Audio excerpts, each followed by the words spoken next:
Dominus vobiscum.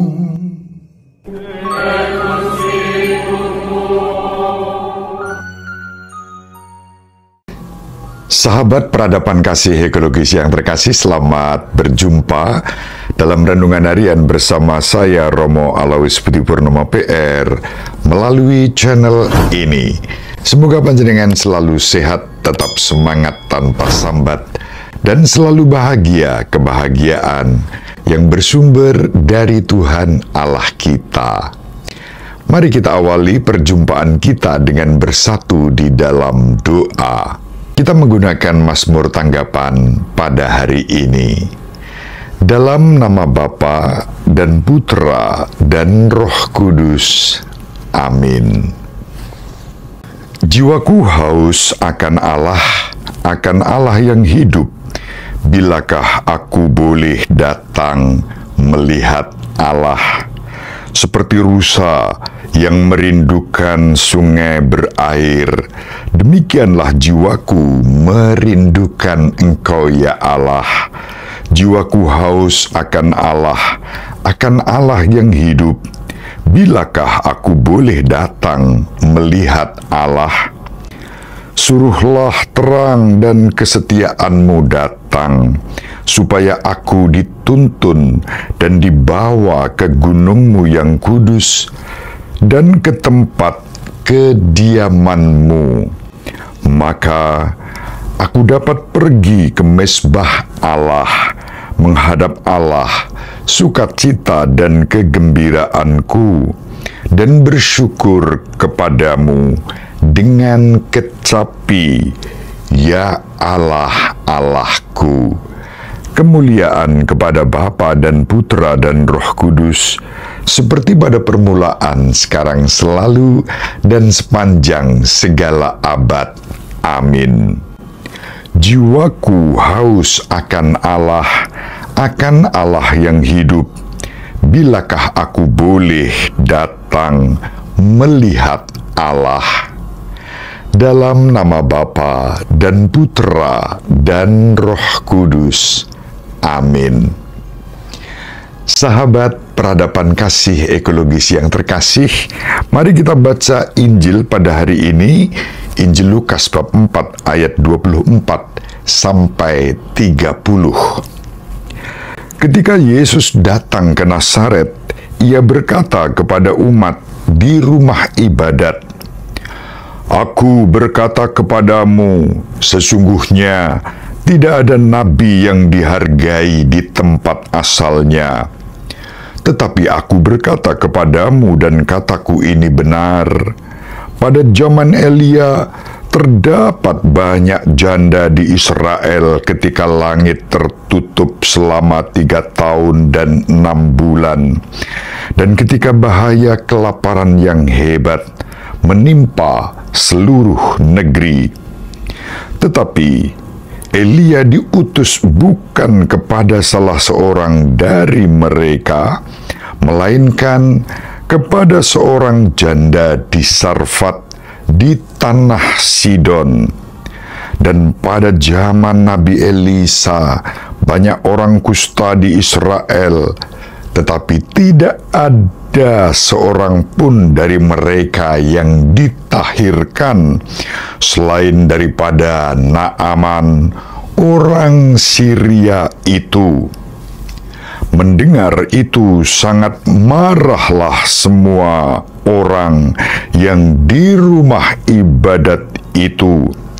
Mereka bangun, lalu menghalau Yesus keluar kota dan membawa Dia ke tebing gunung tempat kota itu terletak, untuk melemparkan Dia dari tebing itu.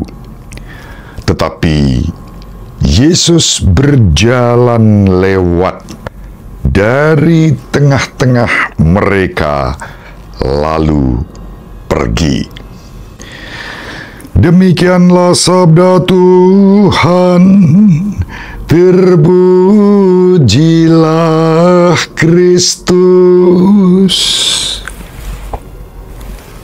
Sahabat peradaban kasih ekologis yang terkasih, Injil pada hari ini dapat kita baca dalam konteks yang kita hubungkan. Yang pertama, dengan perumpamaan Yesus yang menggambarkan tentang Allah yang menyewakan kebun anggur kepada para penggarap-penggarap namun tidak bertanggung jawab, dan bahkan ketika sang pemilik kebun anggur mengutus putranya sendiri, mereka tolak, bahkan ditangkap dan kemudian dibunuh di luar kebun anggur itu. Itu konteks pertama yang bisa kita hubungkan dengan perikop hari ini. Konteks kedua yang sudah kita baca dan renungkan juga, yaitu perumpamaan Yesus tentang anak bungsu yang hilang dan anak sulung yang marah, bersungut-sungut, lalu tidak mau bergabung dalam sukacita Bapa atas kembalinya si anak hilang. Sahabat peradaban kasih ekologis yang terkasih, orang-orang yang marah itu muncul kembali di sini.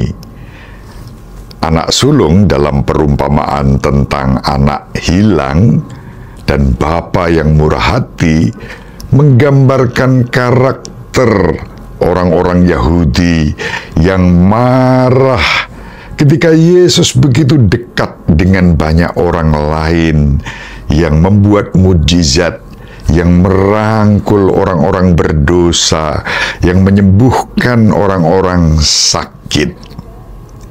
Yesus datang ke kotanya sendiri, kepada sanak kerabat dan keluarganya, namun mereka menolak.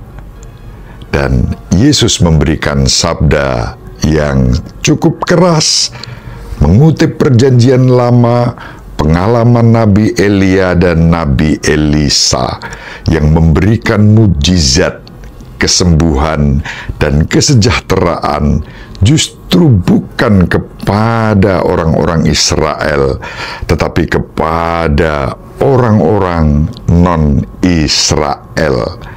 Nabi Elia memberikan kesejahteraan kepada janda di Sarfat. Nabi Elisa memberikan kesembuhan kepada Naaman orang Syria itu. Dan itu digambarkan dalam Injil, membuat orang-orang yang mendengarnya menjadi marah, terutama para pemimpin Yahudi, imam-imam kepala, ahli-ahli Taurat, orang-orang Farisi, marah mendengar perumpamaan Yesus itu. Dan kemudian mereka menyeret Yesus, ingin melemparkan Yesus dari atas tebing agar Yesus dihabisi.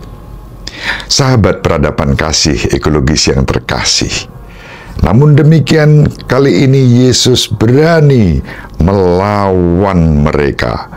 Perlawanan yang tanpa kekerasan. Yesus melewati mereka, pergi dari tengah-tengah mereka. Sahabat peradaban kasih ekologis yang terkasih, kalau kita hubungkan dengan Mazmur tanggapan, alih-alih memiliki hati yang tegar, yang bebal, jiwa yang tegar, tengkuk, dan marah, kita dipanggil untuk dengan rendah hati dan penuh syukur menyambut Yesus Sang Juru Selamat dengan kerinduan dan kehausan kita akan Allah. Allah yang Maha Pengasih dan Penyayang, Allah yang Maha Rahim hadir dalam diri Yesus Kristus Putranya. Dan kita mestinya alih-alih marah, kita dipanggil untuk haus dan rindu menyambut kedatangan Kristus dalam kerendahan hati dan penuh syukur. Sahabat peradaban kasih ekologis yang terkasih, Yesus datang untuk menyelamatkan semua orang. pengalaman Nabi Elia, pengalaman Nabi Elisa, diangkat oleh Yesus untuk menunjukkan dan menghadirkan betapa Allah berkarya dalam diri bangsa-bangsa yang bukan bangsa Yahudi. Dalam arti ini, kita bisa merenungkan dengan penuh syukur bahwa keselamatan ditujukan kepada semua orang tanpa diskriminasi. Maka kita diajak untuk bersyukur atas semua hal yang baik yang dikerjakan Allah kepada segala bangsa tanpa diskriminasi.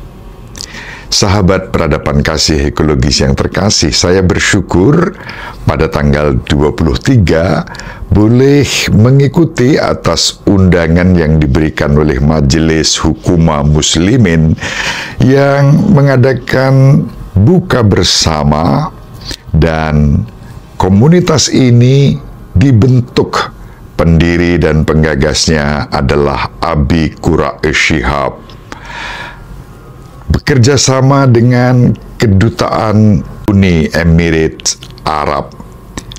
Saya bersyukur boleh berjumpa dengan mereka dalam buka bersama, dan landasan penyelenggaraan buka bersama itu, di samping bahwa ini bagian dari ibadah puasa di bulan Ramadan, tetapi Majelis Hukuma Muslimin sendiri menjadi gerakan yang melanjutkan seruan yang ditandatangani oleh Bapa Suci Paus Fransiskus dan Imam Besar Al-Azhar Ahmad Al-Tayyib yang menandatangani dokumen Abu Dhabi.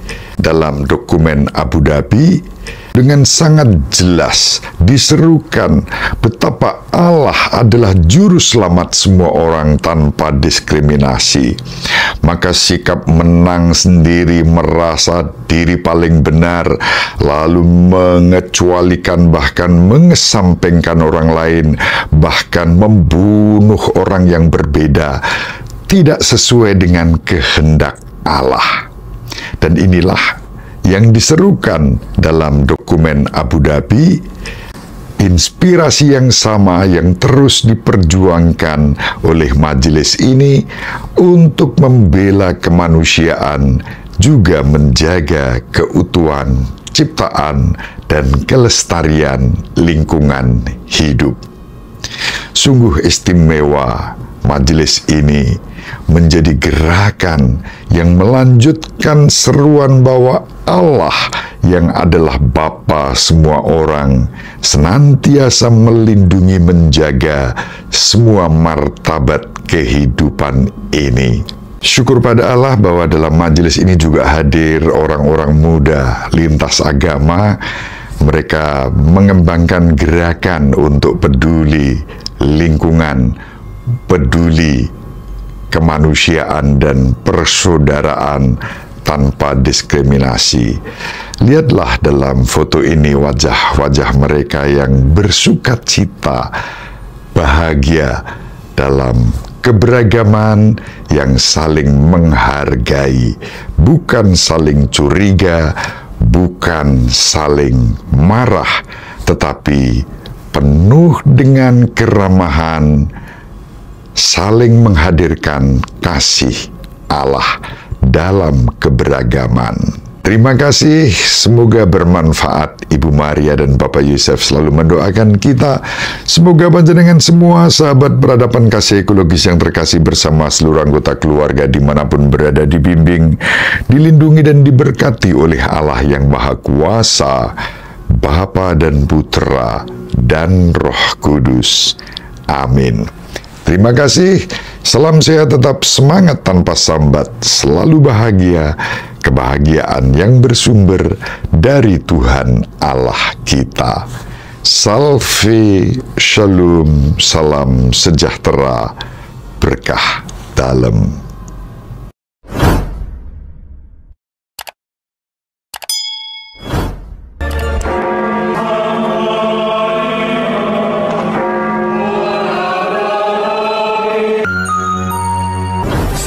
peradaban kasih yang terkasih, sampai jumpa pada episode berikutnya.